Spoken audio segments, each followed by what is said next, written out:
Redesign it? Lisa, we just got the stars. People love the atmosphere. People love the food, Jack. The atmosphere is nostalgic. I want to make it revolutionary. Minimalist, glass and steel. No rosemary, just geometry. Janet walked in then, holding a bunch of sunflowers. Lisa, Janet said, her voice level. What a surprise. The florist, Lisa remarking, not standing up. I assume you're the one who's been putting the weeds on the tables. The air in the room suddenly felt very thin. Jack stood between them, sensing that the architecture of his new life was about to be tested by a very old ghost. Chapter 16. The Morality Clause. 2. Lisa Page's proposal wasn't just a request, it was a threat. She had managed to buy a minority share of the building's debt, and she was hinting that a refresh of the restaurant would be in the landlord's best interest. She's trying to lie her way back in, Janet said that night, pacing the bedroom. She wants to tear down everything we built because she couldn't have it herself. I know, Jack sighed. But if she pushes the board, they might start looking into the old deeds. The Beaumont bequest was very specific about character. The situation was further complicated when Larry Dallas decided to join forces with Lisa. She brings the style, I bring the, well, I bring the charm. Larry, you're a photographer for dental journals now, Jack yelled back. But the real challenge came when the board announced a second inspection. This time, it wasn't about Jack's living arrangements. It was about his business ethics. Lisa had filed a complaint claiming Jack had secured the bequest through fraudulent emotional manipulation of the late Professor Beaumont. She's using the Furley lie against us, Jack realized. She's going to tell them that I pretended to be someone I wasn't just to get the restaurant. The night before the hearing, Jack and Janet sat on the balcony.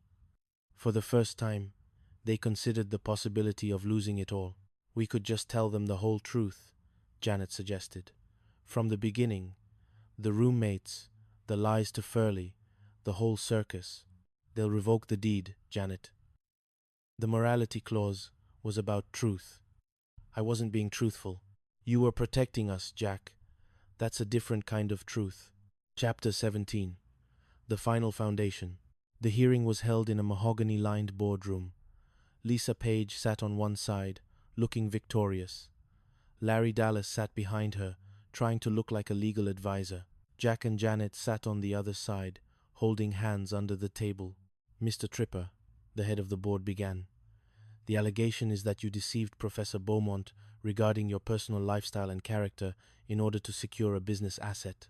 Specifically, that you led people to believe you were, well, that you were not interested in women. Jack stood up. He looked at Lisa, who was smirking. Then he looked at Mr. Furley, who had been called as a witness and was currently wearing a suit that looked like a disco ball had exploded. I did lie, Jack said, his voice clear. I lied for 3 years.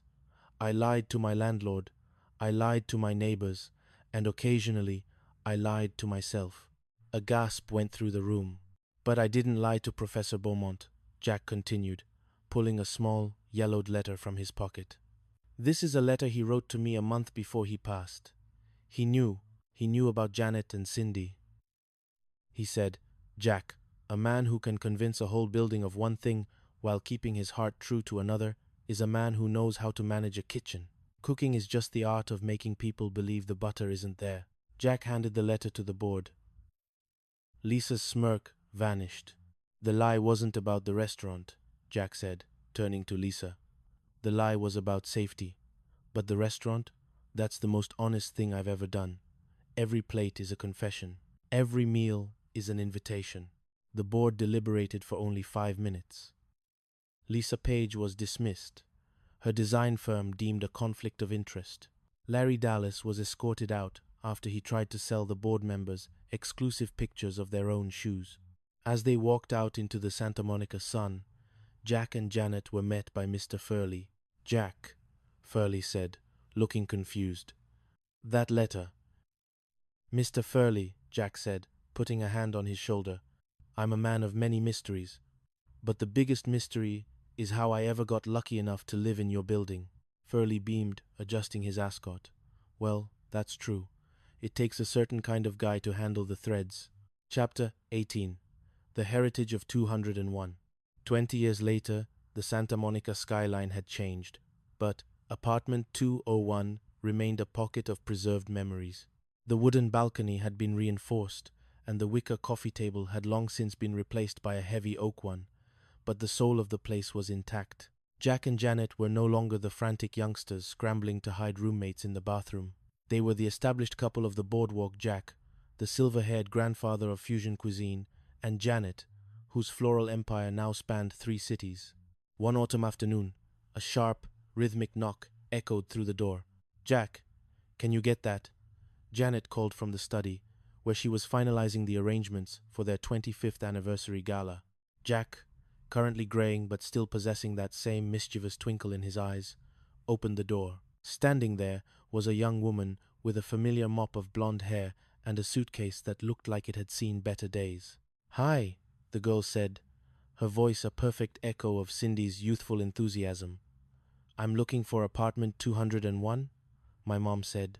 Well, she said this was the place where everything started. Sophie?" Jack breathed, recognizing Cindy's daughter. "Uncle Jack!" Sophie cried, dropping her bags and throwing her arms around him. "Mom said if I was going to move to the big city, I should start where the architecture was solid.